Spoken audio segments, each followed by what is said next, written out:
Hello, and welcome back to Watching Brief for the week of the 6th of February 2023. I am joined as ever by my co-host, Mr. Andy Brockman, who today is sporting a rather fetching Submariners jumper, perhaps. Are you auditioning to be the next Bond? If I told you that, Commander? I'd have to kill you. I see. Yes, No, fair enough. Fair enough. I think people like Idris Elba and Tom Hardy have a further up the queue than I am. Only a fraction. Only a fraction. But regardless of whether or not we're in the offing to be the next Bond, we do have an ongoing watching brief. And this week we're going to be talking about HMS Gloucester, a rather interesting shipwreck that Andy has written a piece for your delectation and delight. But before we kick off with some news headlines to look at, we actually have a really key somber moment to recognise. Do we not, Andy? We do. I think we need to take a moment's mindfulness Mm-hmm. to mark the end of the parliamentary career of our former Culture Secretary Nadine Dorries.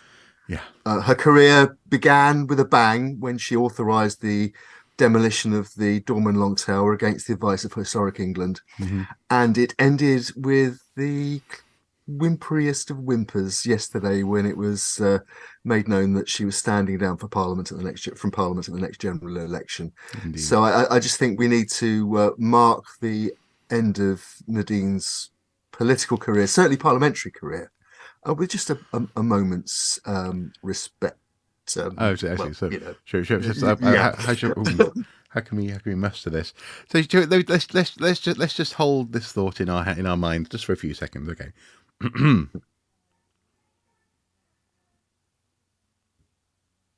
Okay, I think that's enough.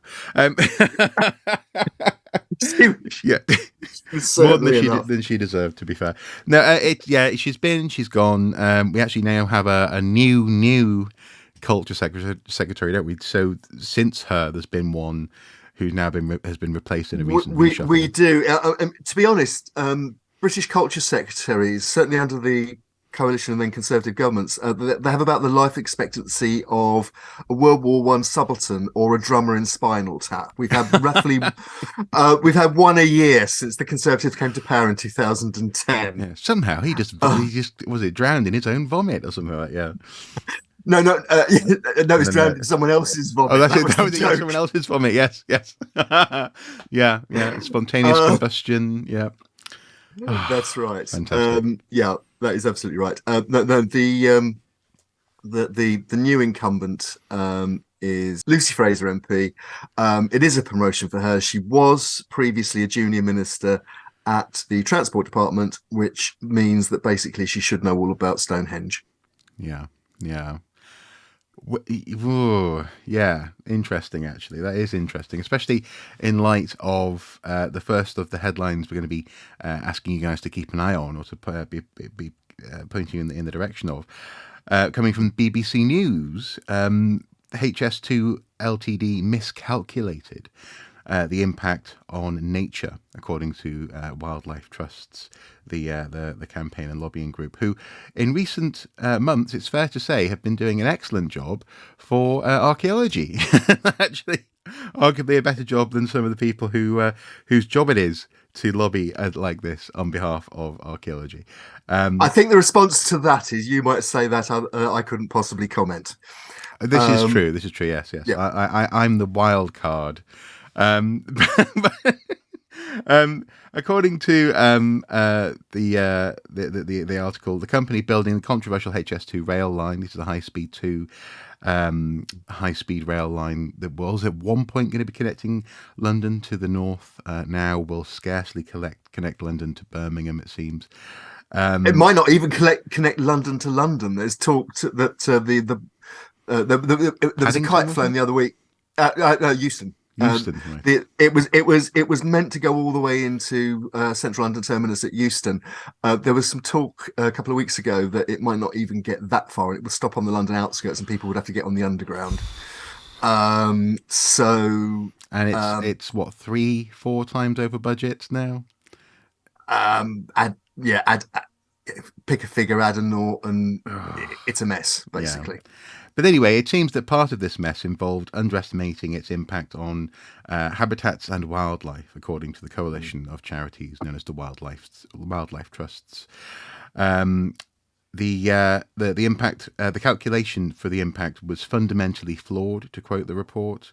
And in addition to the catalogue of errors when assessing the pre-existing nature, this audit found that HS2 Ltd's metric, its quote accounting tool end quote for assessing impacts on nature, is untested, out of date, and fundamentally flawed.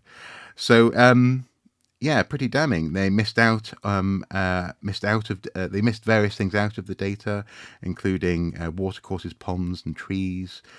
Things that are, the very stuff of apparently the data that they were, or the impact they were looking to assess. And phase 2A between the West Midlands and Crewe, which just about is edging into the north of England, would result in a 42% nature loss compared with HS2 Ltd's prediction of 17%, according to the document. Dr. Rachel Giles from Cheshire Wildlife Trust and author of the report said she had been shocked by the errors and discrepancies that their audit had revealed. She says HS2 must stop using a deeply flawed method to calculate the value of nature affected by construction on the route. Now, do you think this is specific and unique to HS2? No, I think there are two things that we can take from this, really. Mm-hmm. Well, and in fact, perhaps three, given some of the commentary from political correspondents who've covered and environmental correspondents who've covered this in the UK media. One is that if the wildlife trusts are right, significant errors have been made in the planning process in applying the polluter pays principle to the development of HS2. So that is to say, understanding exactly what their impact is, i.e., what their pollution is doing. Yes. Absolutely. If you're applying the polluter pays principle, you have to work out what the polluter is actually going to pay. And it would appear if these figures are right, then HS2 has underpaid on the environment. It's getting away lightly in terms of what it should have been doing, should have been paying the resources that should have been committed. If they were following the meaning and the intent of the rules and the law appropriately. Now, okay, that's HS2, and the Wildlife Trust report isn't specifically about archaeology, but the polluter pays principle underpins developer-funded archaeology. Yes. And so it is concerning if a major development like this has put data into the system and had it passed, which is fundamentally flawed. So that's the start. That's the general point. So just briefly then, could one of the implications here be if, say, there's a 42%, 17% discrepancy, i.e., more than 100% discrepancy, could this also mean that actually the heritage environment has been under surveyed as well, understood in terms of the implications of the building of this line? The short answer to that is we don't know. No. There's no equivalent to the wildlife trusts independently checking, auditing, and reporting on what HS2 says it's doing in terms of the heritage, the historic environment. Now, we get lots of feel-good archaeological stories out of HS2. What we don't get is what sites were discovered but treated as a watching brief rather than as a full excavation, or even not excavated at all because they weren't deemed important enough. We've got no audit on that whatsoever. What happens is that the scheme gets put forward. It has the supporting documentation, project designs and plans and so on go through. It's signed off by consultants. It's signed off by Historic England and so on and so on and so on. But the actual delivery isn't monitored in the same way as the natural environment delivery is monitored by independent bodies. So again,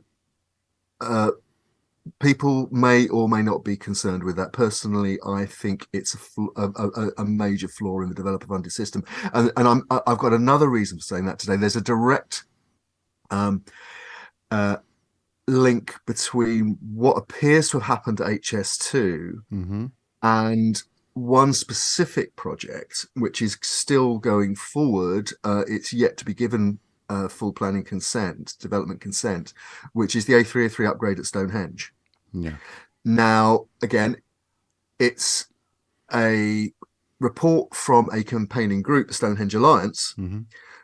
but they have produced a report. It came out some time ago, in fact, but it's just been put back into circulation, particularly as well, two things. I think first of all, we've had the report from Wildlife Trusts about HS2 raising questions, and we're also still awaiting the decision on the whether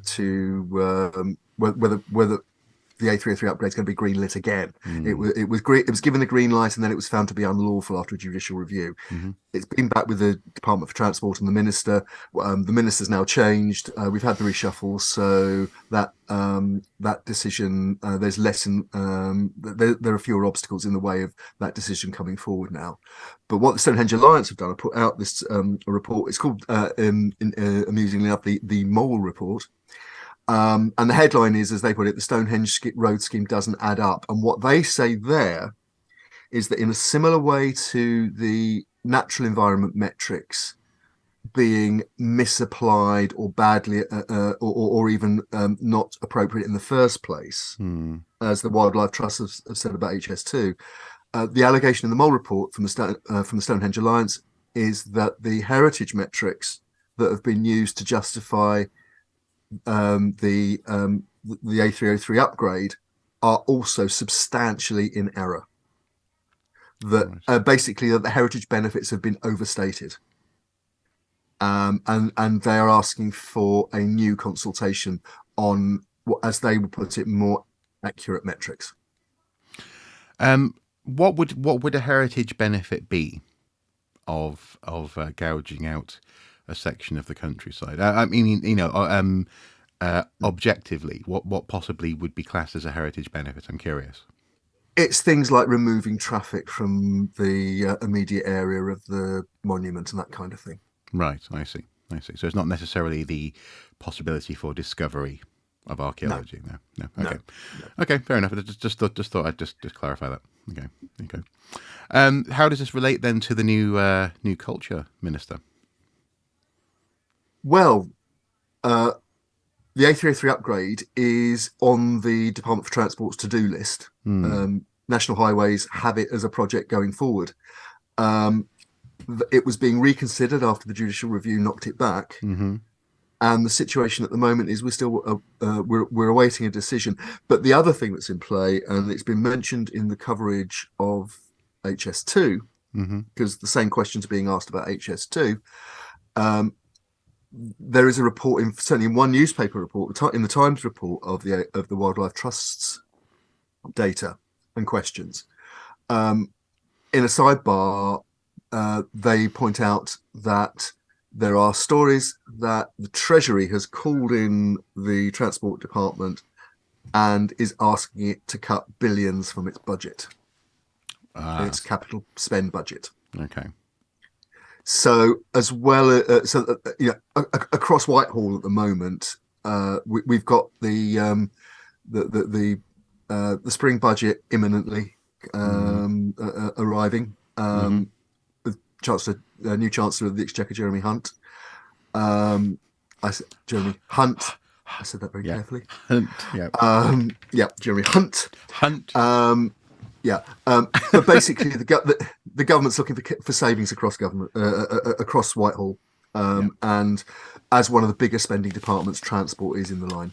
Particularly when there's a lot of pressure, for example, at the moment to up the defence budget, and that's before you get onto issues like the ongoing disputes with nurses, paramedics, fire service, and civil servants. In fact, we've seen recently strikes involving civil servants at the DCMS, but also who belong to the same union, workers at, for example, British Museum. British Museum was closed by strike action last week. Right. Yeah, of course. Yes, yes. With they were on strike in the half term, weren't they? Yeah. That's right. Yeah. Oh well, there you go. That's happening. I guess the upshot though there is that there's a tension, I suppose, between the intention to continue with prestige projects and or Mm. a long-standing plan to do something about the A303, but also as well, yet again, the government trying to find ways of cutting huge, swinging amounts of money from governmental budgets, Yeah. departmental budgets. It's going to be lovely when one day budgets are going up. Wouldn't that be amazing? Just one day, one time in my working life, I'd love for this government, for our government, whatever color or shape or size it is, to be actually increasing budgets for something apart from obviously, the stuff that they like to increase budgets for, like the army. But then again, at the moment, the army could do probably with a bit of a budget increase. Anyway, something to keep an eye on. Next, we have a little news line from my alma mater, Durham University. Yeah. And do you know what? I cannot say Durham University now without hearing Andy's Durham, Durham, Durham, Durham, Durham. Yeah, Pink Everybody Panther. knows it's where the Pink Panther took his degree. Apparently, yes. I'd never heard that until you drilled it into my head. But anyway, Durham University. Earworms are us. Arseholes are us. I'll ignore that. Earworms are not. Okay. Anyway, Durham University. The Durham doctoral scheme is set to end for most new postgraduate students. This is according to the Palatinate newspaper. It's a student-based newspaper at the university, which I do follow. And sometimes it can be a little bit difficult because sometimes the journalists that are at the university seem a little bit naive and young. Of course they do, because they're students. Other times they seem a little bit posh. Of course they do, because they're Durham students. But in this instance, what they're actually reporting on is quite interesting outside that student community, in so much as, well, as they say here, Palatinate can reveal that Durham Doctoral Scheme, the DDS, a funding scheme available for doctoral students funded by Durham University, will only be available for prospective doctoral students in the science faculty going forward, inverted commas, with funding for other faculties being cut. In emails and presentations seen by Palatinate, it was said that the funding was to be discontinued for prospective students in non-science faculties, with one of the emails to postgraduate representatives saying that the university understood that this will come as a disappointment to many. Durham University has since confirmed to the newspaper that no new DDS studentships will be offered in the 2023-24 academic year, except for the science faculty. This isn't great news. It is the direction of travel, it seems, at the moment, certainly in higher education in England, England and Wales, I suppose, to a certain extent. But also as well, I've seen some response. Obviously, I have friends and colleagues who went to the same university as me, and they're not happy either. Even a few people have been going so far as to say that the continent is looking increasingly attractive to them. The burden of having to learn another language even is looking increasingly attractive to them, in the face of what appears to be a policy of undervaluing humanities. Before we started this recording, we had a bit of a chat this morning, and I pointed out to you, Andy, that wasn't this the point of universities? The whole point of having campus-based, multiple subjects in one place, all working together for mutual benefit, economic benefit, knowledge benefit, prestige benefit, was that actually the university didn't have to operate as a business. The whole point was that actually you could have learning for learning's sake. You could have the development of knowledge that rubs against other forms of knowledge, and create something new and exciting. That appears to be increasingly less the priority. And this growing model of higher education as business is definitely eroding, I suppose, a general sense of the value of learning. I mean, I don't mean to take it too far there, but it's another marker on the road that we seem to be on, isn't it? Yeah, I mean, look, I'd like to start really by a hat tip in the direction of the Palatinate, Mm. because what they've delivered here is actually a hard news story that is relevant across higher education. Yes, without a doubt. Um, And to kind of just be clear, I'm only slightly taking the mick of them because I know them so well, and I've seen of some course, really yeah. weird, PIMS based articles in the past. So, Look, student journalism is exactly that. It's student journalism, yes. and it's also it's student lifestyle, but it's also student news. Hmm. And this is very much student news, and it is relevant across UKHE higher ed, Hmm. because, as you say, the direction of travel is. I mean, I've been hashtagging it Bonfire of the Humanities. I don't think it's an original hashtag, but it's certainly one I've adopted because Hmm. we are seeing that, and if you just we light on this one because it's Durham, because it's your alma mater, Hmm. because it's one of the most senior archaeology departments in the country, Yes. and yet the university Well, is saying to the actually, it's often top. yeah, indeed. Yeah, sorry, go on. Yeah. Okay, you've got that one in as well. Uh, the check from the vice chancellor will be with you in the morning. Yeah. Oh, Uh, I wish. I wish. yeah, they're quite. Yeah.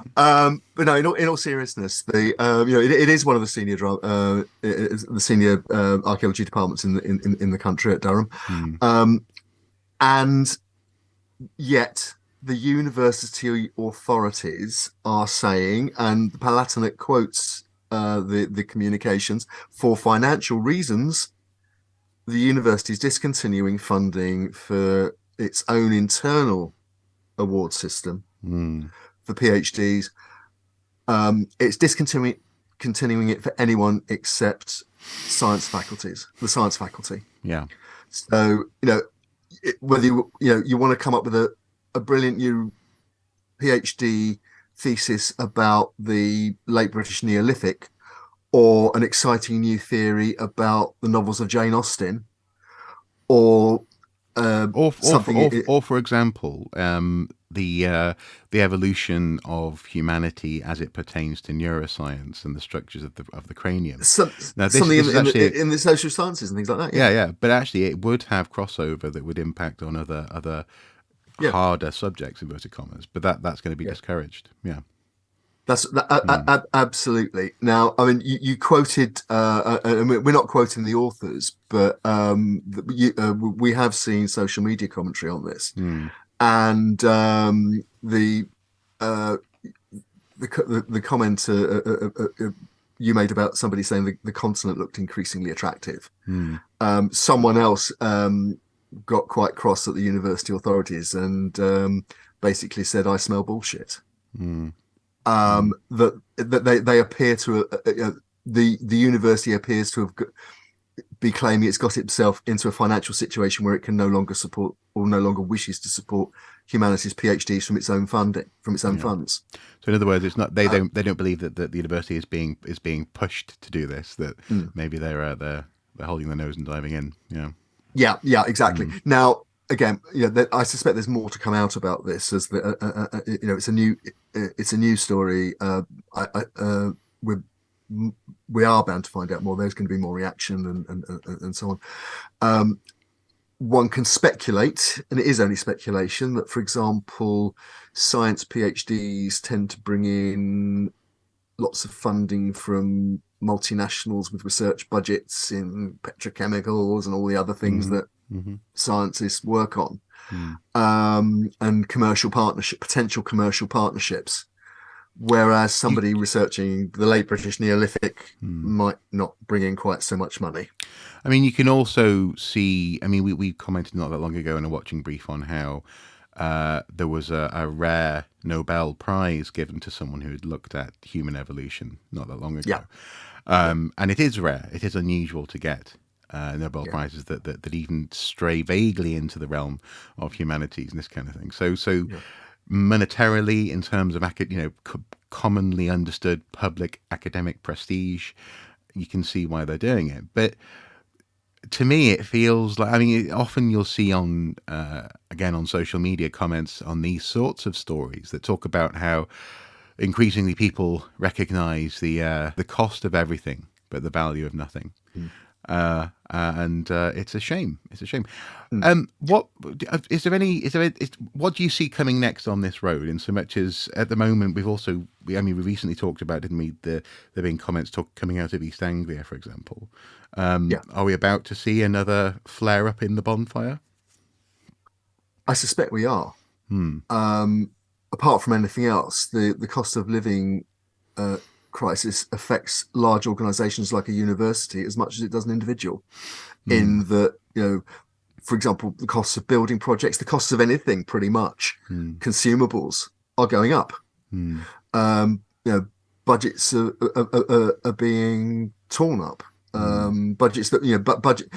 Um, in this case, we've seen this for the last couple of years. The government steered things in that direction. Hmm. We spoke about and we talked about Nadine Dorries as an outgoing minister earlier on. Another name to conjure with, whose cabinet career has come to an end, is Gavin Williamson, the former education secretary, who put out a letter to the Office for Students, removing certain funding from courses. Archaeology was going to be one of them. It was actually reinstated, but certainly other humanities courses, music, drama, um, media studies, things like that, which arguably have a real contribution to make Hmm. in terms of the life of the Well, nation. well, I mean, not even arguably. They just do. That's the thing. They do have a real contribution to make. Okay. But the thing is, I don't mean to pick you up on that. But you mentioned to me earlier how it is common parlance, and I think it was on the Today program that Justin Webb was suggesting that some students simply get a lighter time of it, an easier time at university because they're doing these so-called softer subjects. It's a bit of a stereotype, a bit of a myth that there's a hard-nosed, grindstone science, and then everything else is just fluff. Well, the exact quote, and people can make of this what they want. It Mm. was quote. It was in a discussion about universities and the university. I think it was about the university pay dispute, the UCU dispute, and the impact on students and so on. And it talked about quote 3 years of an easy life doing humanities or social sciences. Um, I think people would beg to differ on Yeah. a lot of. But not least because even this stuff has to be about more than just money. Not and that's not to say that, for example, the theatre industry, for example, alone brings in an obscene amount of money to London, for example, and across the country. But regardless, that is the direction of travel that we're up against. I suppose a little bit like with the budgets I was just sort of joking about before, and how wouldn't it be lovely to have a government that's actually raising budgets? Do you think we're ever going to have a government that's actually not doing a divide and rule tactic on higher education? Look, I mean, there's a serious problem of communication of people in the humanities, Mm. not just archaeology. You mentioned theatre. I mean, yes, I mean, theatre massively returns more in normal times. Obviously, COVID has had a major impact on the cultural industries across the board, Hmm. heritage and the performing arts.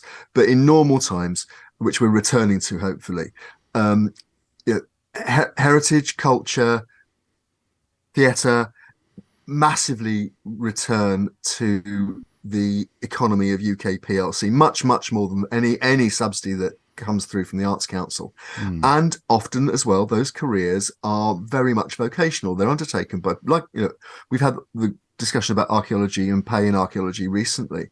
It was highlighted by the Badger report last year. Mm. And the you're dealing with people who were often in certain areas of the humanities effectively working vocationally. They're doing it because they want to do it for much less money than they could work in a more commercial area of the economy. Mm. And yet the work that they do, as I say, returns to the exchequer far more than is ever given in support. Mm.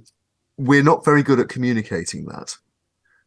There is still that sense in some quarters, including, as we've just seen, in some quarters of the media, that it's somehow an easy ticket to a cushy lifestyle, Mm. and it's not. No. It's not at university, and it's not after university. What I, in terms of where we go from here, though, I think we've seen as I said, we've seen a direction of travel Mm-hmm. that began at Sheffield and Worcester and Chester and the other places where our particular core interest and an audience in archaeology, that's the one that's affected them the most. Mm-hmm. Mm-hmm. And I can only see things continuing at the moment. For example, Keir Starmer, the leader of the Labour Party, who on current polling is likely to be the next Prime Minister, possibly this year, certainly by next year, depending on when the general election happens, has been talking about increased, the phrase used to be localism, local decision making.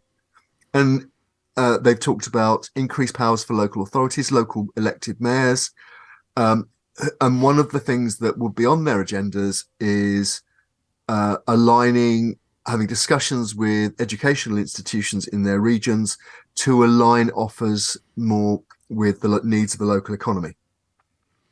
But haven't we heard this before, though? We've heard this from Gavin Williams, and the flaw there was that the idea that students attending a university are going to stay in the region where the university is based, or indeed that they come from that region exclusively.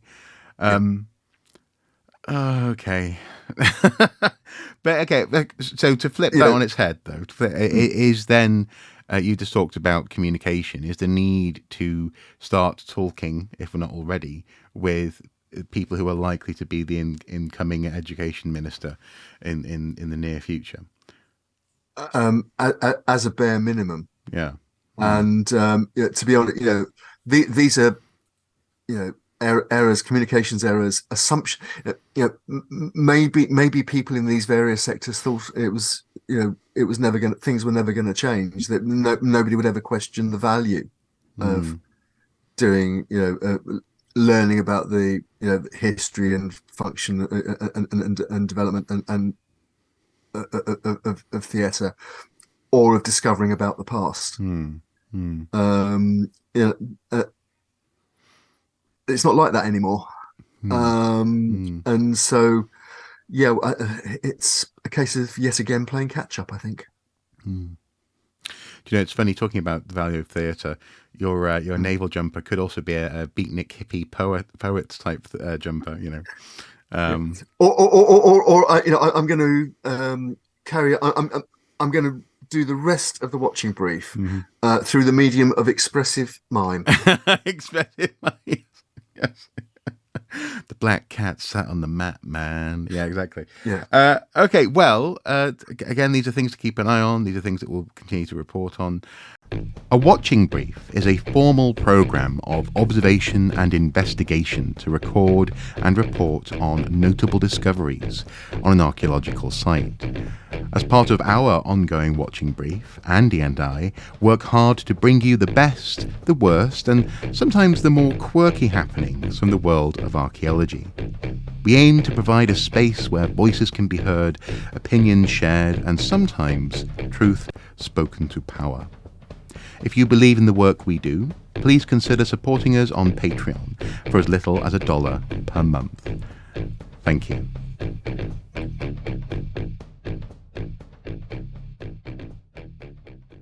We're going to move on now to HMS Gloucester. I don't think that's necessarily the reason that you're wearing a naval jumper, but it is nonetheless topical because this is a rather interesting story. I suppose, I mean, it's the first question that we need to ask.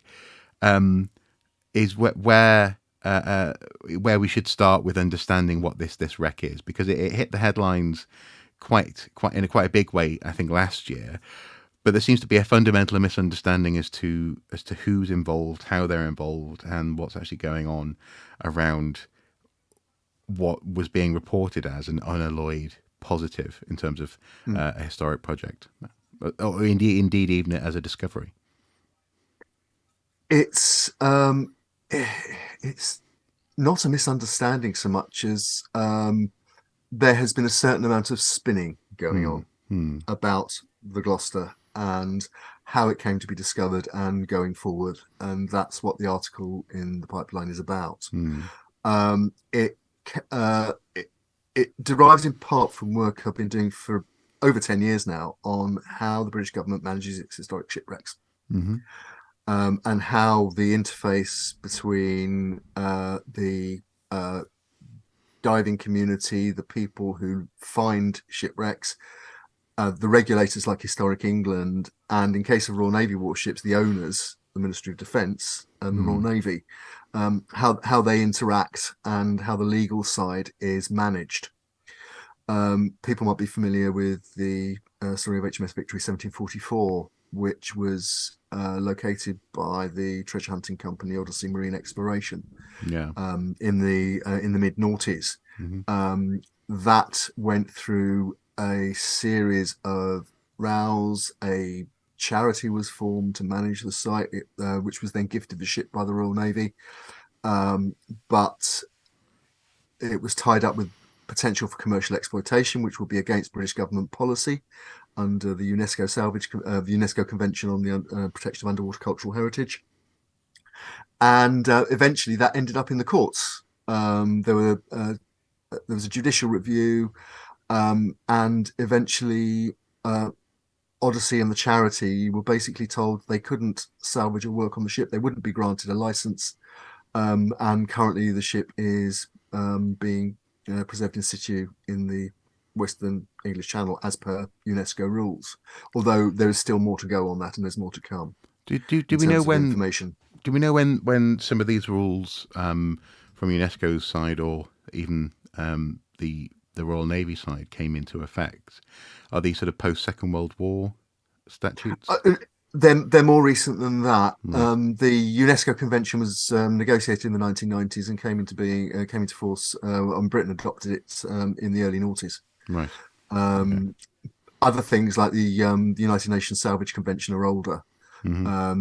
There's also the UK Merchant Shipping Act, which has a bearing on this as well, which again is about 30 years old now, if I remember rightly. So it's, put it this way, it's not a free-for-all out there in the at sea. It's not finders keepers, because whenever you find something at sea, it always belongs to somebody, and there is either national or international law and convention to back that up.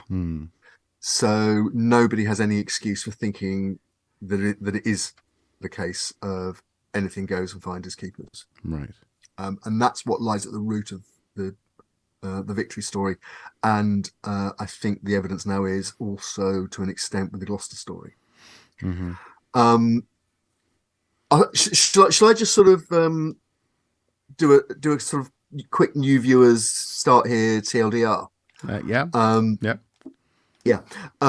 Basically, as you said, there was a major press launch in the June of 2022 that the wreck of HMS Gloucester had been discovered about 45 kilometres off Great Yarmouth, which is a port on the coast of Norfolk in East Anglia, on the edge of the North Sea.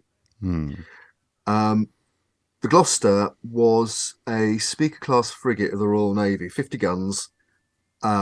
She was travelling from London to Scotland in May 1682 on a diplomatic mission. On board the ship were not just her regular crew and officers, but no less a person than James, Duke of York, the brother of King Charles II, who a few years later would be king. He was there with his entire household, including John Churchill, the ancestor of Sir Winston Churchill, the later who became the Duke of Marlborough. Anyone that's seen the film The Favourite, he's portrayed in that film. Really senior figure, ancestor of our most famous Prime Minister, probably.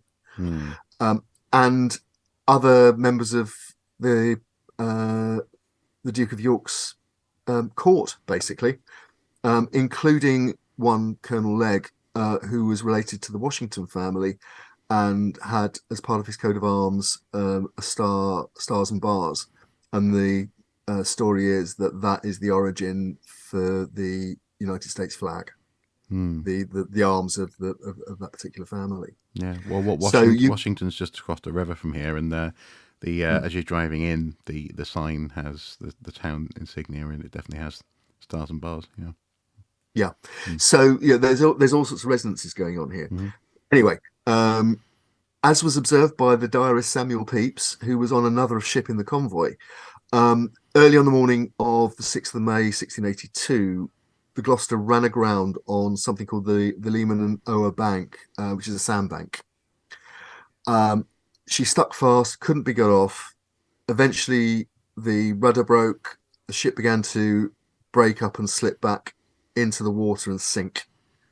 Around 2/3 of the ship's company and passengers got off safely and were rescued, including the Duke of York. History would have been very different if he'd been drowned that morning. As it is, he, as one account put it, he got off ahead of everybody else, having, quote, taken particular care of his strongbox, his dogs, and his priests. He was famously sympathetic to the Catholic cause, Right. compared to other parts of the establishment at the time. Anyway, the ship sank. At least 120, some say many more, people were drowned, including some members of the Duke's entourage. There was an etiquette that people weren't allowed to leave the ship until he did. They weren't allowed to save themselves until he was away. So at the bottom of the North Sea, on the Ower Bank, was the ship, her 50 guns, and an unknown amount of material that belonged to the people on board that couldn't be got off, which includes material belonging to the government, like the guns, navigation instruments that might be marked with a broad arrow, things that were directly related to the ship and running the ship, and also the personal stuff. So, for example, officers in that period would probably carry their own plate, silver plates to eat from, in an appropriate style. We know that she was carrying wine because wine bottles and sealed wine bottles have been recovered from the wreck. Right. So that's that's what we're dealing with. We're dealing with a late 17th century time capsule that just happens to be associated with a King of England and the ancestor of a future Prime Minister. And if either of those two people had died, British history would have been substantially different. As you can imagine, we're into multiple timelines fiction here. If you wanted to look at potential consequences. Anyway, the Gloucester's position, although it was known approximately and it appeared in shipwreck catalogues, and it was mentioned in historical accounts, Pepys mentions it, and so on. The actual position was lost. It was never marked. It was never marked by a buoy or anything like that, and it certainly wasn't marked on any chart as being protected. In the late 1990s, early noughties, as the story goes, two local hobby divers, Julian and Lincoln Barnwell, and their father, decide that they're going to go and look for the Gloucester. They've read about it in the shipwreck gazetteers, and they set off to find that specific ship. And at some point in the mid noughties, they find it. Now, this is where it gets murky's the wrong word because that implies deliberate wrongdoing, and there's no evidence of that. No. Hmm.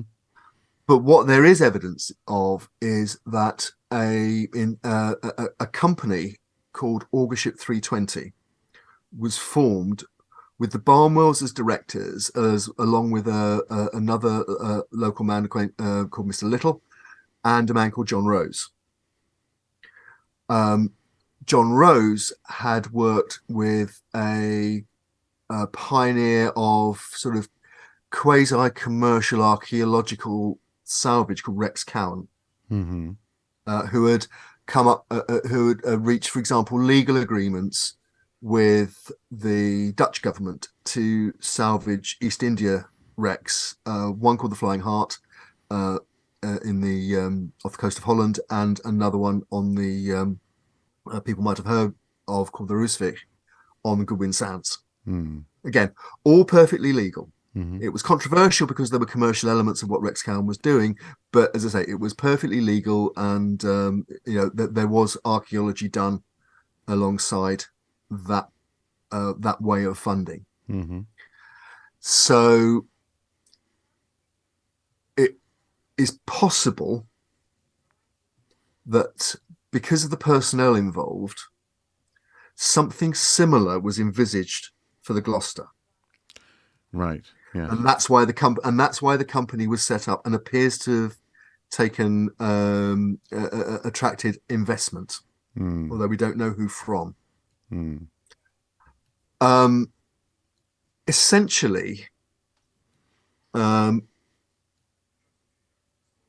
problem that the Barnwells faced was by the time they'd found the Gloucester, the British government had adopted the rules of the UNESCO Convention on the Protection of Underwater Cultural Heritage. Mm. And that laid in place stipulations about how you conducted underwater archaeology, including it had to be fully funded from the get-go. You had to have a destination museum. There was an assumption, although not a stipulation, for preservation in situ Hmm. as being the first stop on a conservation plan. Hmm. The second thing that was in play was the moment. Gloucester was a Royal Navy warship lost on active duty, which meant under the United Nations Salvage Convention, she was what's called sovereign immune, which meant nobody could touch her, let alone remove anything from her without the permission of the British government, the owner of the ship. Right. We know, however, that the August 320 conducted work on the site and raised artifacts from the site. And there was a long discussion within the British government from the late noughties down to through 2012, 2013, 2014 about how the wreck was going to be managed, and telling the Barnwells basically that this was a sovereign immune ship and that they would not be allowed to sell anything. Mm. At the same time, somebody else appeared to have been trying to get hold of the wreck, and there's a series of emails involving a Mr. Hassan who talks about Gulf money being available to salvage the ship. And this appears to have been the point person for some sort of consortium. By this time, Mr. Rose has resigned or been removed as a director of the Barnwells company. Mm. But he's still there's evidence from websites that have been archived that he was still trying to attract investment for the Gloucester and claimed to have discovered it himself. So it's quite there appears to be a struggle going on as to who actually found the ship and who was going to commercially exploit the ship. Hmm. And the British government was saying, you can't commercially exploit the ship because she's sovereign immune and she's ours. But But that said, though, are we certain that there was a desire to exploit the ship in that way? The reason why I say that is that I remember was it Kent University? There was a university that was on board that was very excited about the project. University of East Anglia. East Anglia, that's it, and also as well, it was hitting the headlines. You know, BBC Breakfast, etc. I seem to recall had pointed at this Yeah, project. right. This all happened more than 10 years ago. None of it was discussed when the wreck was announced in June 2022. It was Oh, presented as the Barnwell's project, these two, brothers who run a print business in Norfolk, whose hobby is diving. They went looking for the ship, they found it, and it was being presented as a big public asset, which the university was coming on board to help them research and promote. The university was announced it had got a Leverhulme Trust grant. Professor Claire Jowett of the University of East Anglia had obtained a research grant to research the ship and its place in, what it told us about life in the 17th century Navy, 17th century society. So there are two parallel stories here. There's the story of that we were told last June, and there's the story that I outline in the article, which is told through Freedom of Information Act requests and other sources, so including. So sorry, I don't mean to misunderstand here, but so what you're saying is that there was a deliberate attempt almost to relaunch as a plucky citizen science story after the potentially after a 10-year long attempt to monetize a site and create a business. That is one interpretation. Right. Now, as I say, there's no evidence that anyone's acted illegally, or there are questions about whether material was removed from the wreck unlawfully when she was known to be a sovereign immune wreck, and the government had said so. Well, things like wine bottles. Yeah. Yeah. I this is I'm quoting here from an email that was sent within government in April 2010, and this was after reports had been received that a ship, which the rumor was it was possibly Dutch. This was reported in 2009. In 2010, the author says, quote, "Far from a recreational diver's discoveries, the items were actually recovered during a large, quote, pre-disturbance survey of the site they had already identified as HMS Gloucester 1682. Right. Now, if that's accurate, nothing should have been recovered from that site. If they knew it was the Gloucester, they knew they should have gone to the government to get permission. And they don't appear to have done that. Yeah. And there's more in that email. It says footage was shown of a survey vessel with a variety of personnel on board, along with underwater footage of wreckage, including cannon and a large anchor, surface supply divers, plural, and a commentary identifying the site as HMS Gloucester 1682. Again, far from the Barnwells being two plucky divers going out and finding this wreck themselves and whatever. Certainly at that period, 2009, 2010, they had either employed or had the assistance of a large dive boat, surface supply divers, which suggest professional divers, or certainly divers capable of using professional equipment. They were working on the wreck and they knew it was the Gloucester. None of that was in the University of East Anglia press launch last year. Yeah. Or the word is excited to be revealing history type angle. Yeah. And in fact, what was said was the reason that the wreck was only being announced in 2022 was that because of the time it had taken to make sure the wreck was secure. It's not that. It's because there's been an argument going on about how it's going to be managed. Interesting. The there's a direct link with Victory as well, because it appears again that at exactly this time in 2010,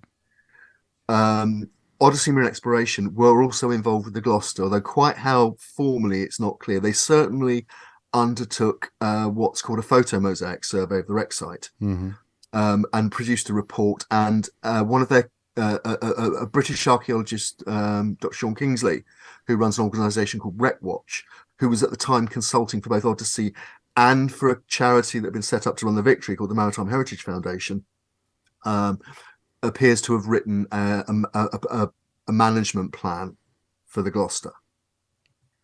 Although quite who commissioned it again is not entirely clear, whether it was the Barnwells or whether it was Odyssey or the Maritime Heritage Foundation. And in terms of the potential commercialization, there was a meeting in 2012 which involved people from the National Museum of the Royal Navy, from Historic England, the Barnwells, the Maritime and Coast Guard Agency, and the Ministry of Defence.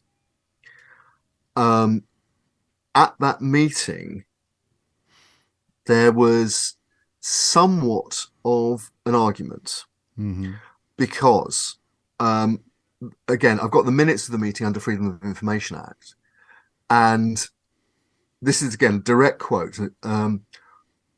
All agreed that the funding issues were central to the debate.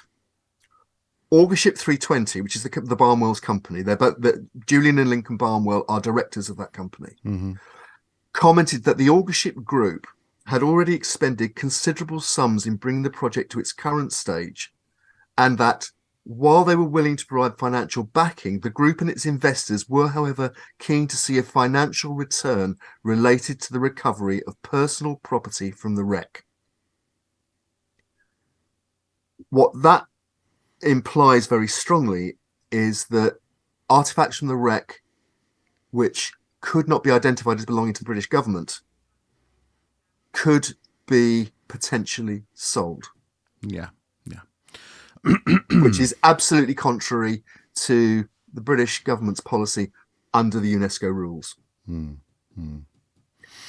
I'll give you an example of what was coming up from the wreck. We know from press releases last year that 150 odd wine bottles had been recovered from the wreck, 30 of them with intact contents. Now, a late 17th century plain wine bottle in good condition can fetch a couple £100, maybe more if on a good day.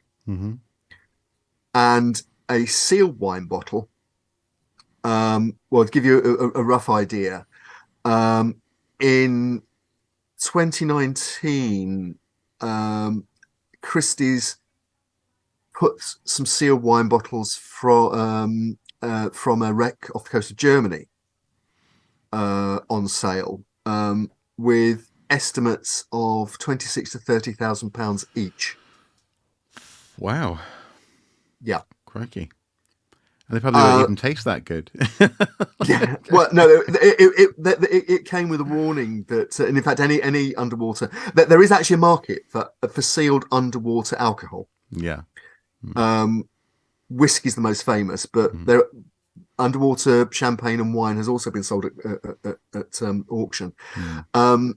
It's collected. It's a collectible.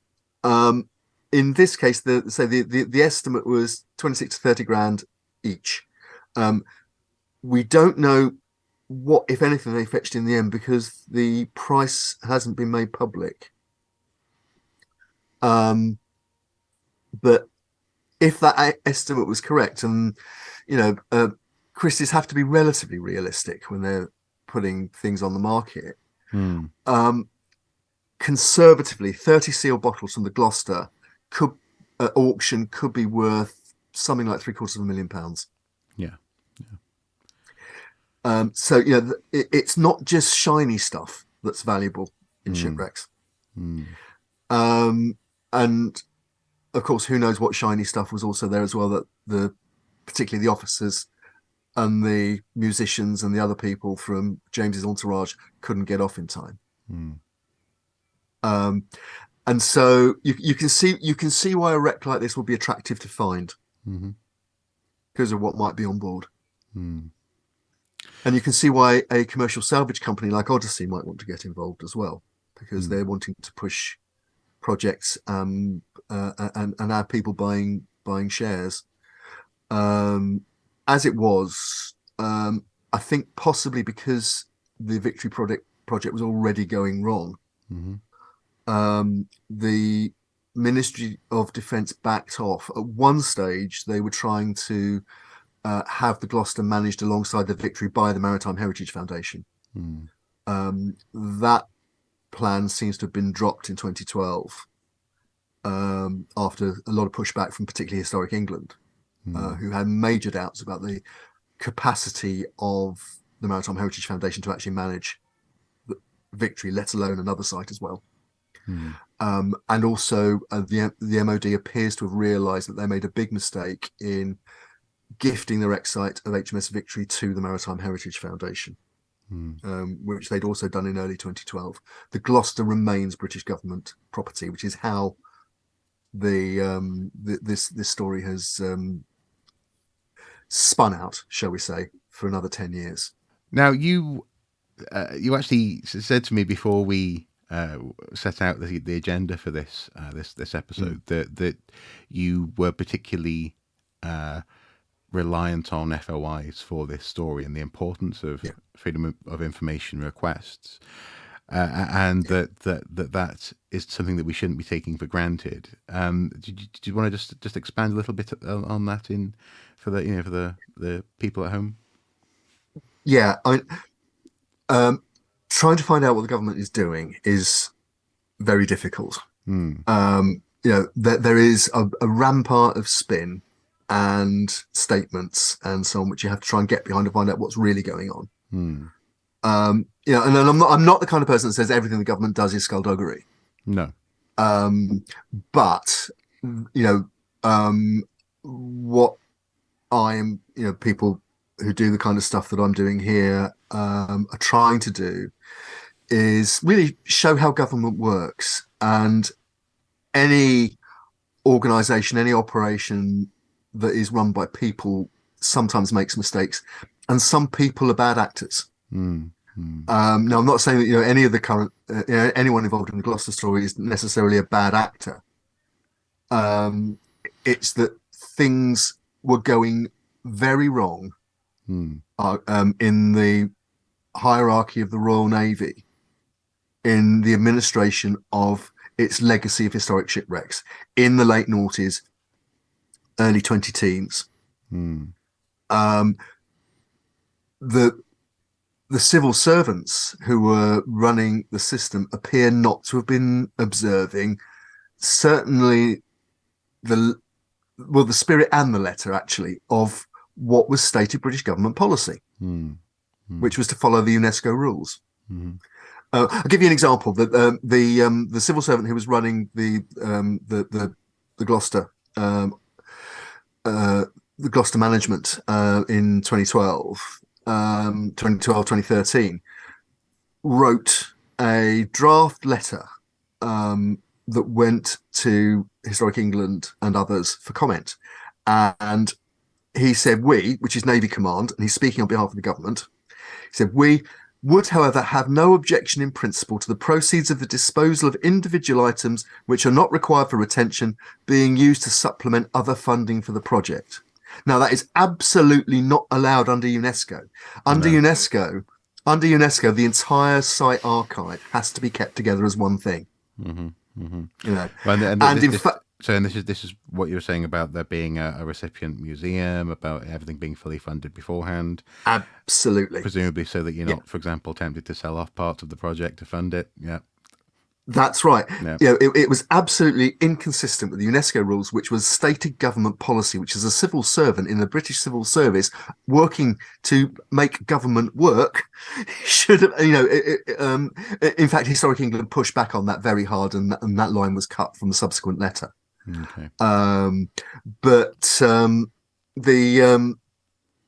The uh, but that was after the person concerned had told the director of the National Museum of the Royal Navy that they didn't want to have, quote, a too absolutist stance about, well, it can only be the UNESCO rules. So it's a bit like the pirate, the Pirates of the Caribbean, the Pirate Code. They're not. It's not so much a code, more of a set of guidelines. Guidelines, really. Yeah, exactly. Well, Yeah. but actually, this is the reason I was asking you about dates and when this sort of stuff was coming into force. Because, for example, ironically enough, we talked about Winston Churchill's ancestor having been on board the Gloucester. Yeah. Churchill himself, the younger, as it were, was involved in the agreement to monetize wrecks in the North Sea, wasn't he? In a post Second World War sort of setting. I think it was the 1950s during his Yeah. second premiership. Yeah. So in that sense, it's not actually surprising that civil service might be, if not actively looking to monetize a wreck, certainly not always immediately jump to seeing something wrong with it. But this, I think this all goes right back to what we were talking about a little bit earlier, and the funding of humanities PhDs. Mm. That's why we need these sorts of experts, to keep an eye on this stuff and to help where they can people make the right decisions. I suppose you could, if you wanted to make the skullduggery argument, you could say that actually that's why humanities subjects are being underfunded, because they can be a little bit inconvenient at times. Keeping an eye on the ethics of these sorts of projects. I'm not saying that's exactly what's happening. I'm sort of, I'm semi-joking there. But what's the value, I suppose, of being aware that there was a second story to be told in the case of the Gloucester? Well, one, that it's actually the real story. Mm-hmm. Mm-hmm. It's the real story in the round 360 degrees. Mm. What we were told by the University of East Anglia at its press launch, and they played a blinder. They got coverage on the world's media. They interviews on Sky, the BBC, and so on. It was a major news story that day. Mm. Mm. Dan Snow has done interviews with the Barnwells and so on. There's an exhibition going forward at the Norwich Castle Museum that opens at the end of this month, February. Yeah. They've done a brilliant job at publicising the fact that the Gloucester has been found, and their people are researching it, Professor Jowett and her team, and that's all great. It's happened, but what they chose not to tell us was the real circumstances under which the Gloucester was found, that it was found as part of a systematic search using a dive boat, probably professional divers at one stage, and that the company was set up, and the company stated it wanted to provide a financial return to its investors. Yeah. That's not such a romantic swashbuckling story as two brothers from a printing firm in Norfolk who found a historic shipwreck. No, it's not. It's not how it was presented either. No, as you say. In the case of the Gloucester, to bring people up to date, in 2014, the Royal Navy issued a letter, literally a to whom it may concern letter. That's how it's headed. Mm-hmm. Which said that through continuous underwater surveys and research between 2007 and 2014, Augurship 320 Limited has demonstrated professionalism in its role as finder and site manager, conducting multi-beam survey and producing a site plan and multiple scientific reports. And then it went on to suggest that the MOD would support Augurship 320 Limited in seeking to identify an institution that will share its passion for both the accession of the shipwreck's physical archive singular, mm-hmm. and the public display of archaeological artifacts. Now that's where we are now. Norfolk museums are displaying the artifacts, and there is no suggestion that at the moment that the archive can be broken up or will be broken up. And the MOD has encouraged Auguship to enter into a creative working relationship with an institution that adheres to the Museums Association Code of Ethics. What they're basically saying in there is, okay, whatever's happened in the past, you can carry on if you buddy up with a kosher museum, which they've done. Mm. They've entered into this working relationship with Norfolk Museum Service, with the University of East Anglia. Conservation is now being undertaken by York Archaeology in the labs at York Archaeology. Mm-hmm. And a very respected maritime archaeology charity, the Maritime Archaeology Trust, is doing non-invasive work on the project. It's also being stated in some quarters that a charity has been set up to manage the Gloucester under the chairmanship of the former Chief of Staff of the British Armed Forces, British Army, Lord Dannatt, General Lord Dannatt. Right. At the moment, there appears to be no evidence at Companies House or at the Charities Commission or on Lord Dannatt's own Declaration of Members' Interests at the House of Lords that charity has actually yet been set up. Although a consultancy has been hired to scope a museum for Gloucester objects in East Anglia in Norfolk. Okay. So there are still questions around this, and the biggest question is, what is the status of the fines that were lifted from the wreck, and particularly the fines that were lifted from the wreck when Auguship 320, the company that was in being to apparently manage the site and wanted a commercial return for its investors. What is the status of those fines? Because technically, they were lifted unlawfully. And for example, the Spanish government took Odyssey Marine Exploration, who were connected with the Victory and connected with Gloucester, albeit peripherally.